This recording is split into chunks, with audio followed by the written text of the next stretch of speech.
The bill is passed.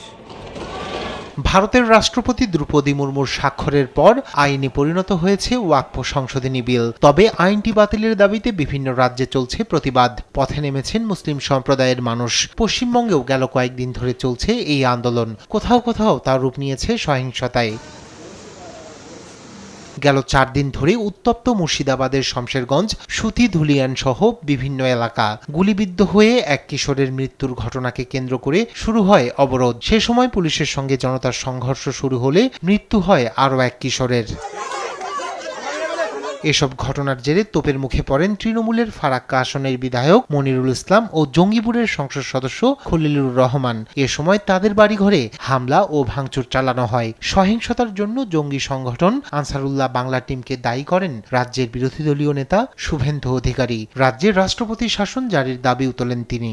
जिस तरीके से बॉम्बिंग हुआ, एक्सप्लोशन हुआ, फायरिंग हुआ, इसमें अंसारुल बांग्ला और जमात का इन्वॉल्वमेंट है। पीएफआई सिमी का लोग किया है, बैन ऑर्गेनाइजेशन।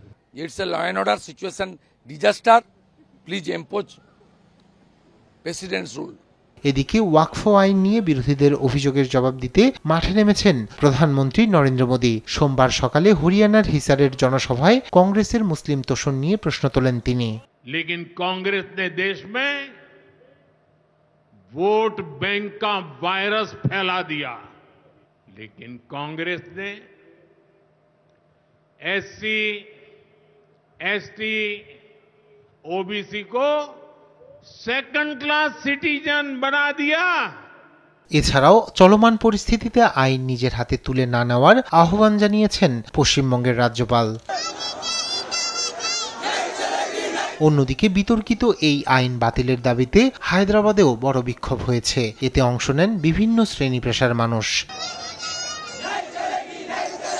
রায়হান কবির শুভ্র, নিউজ ডেস্ক, দেশ টিভি।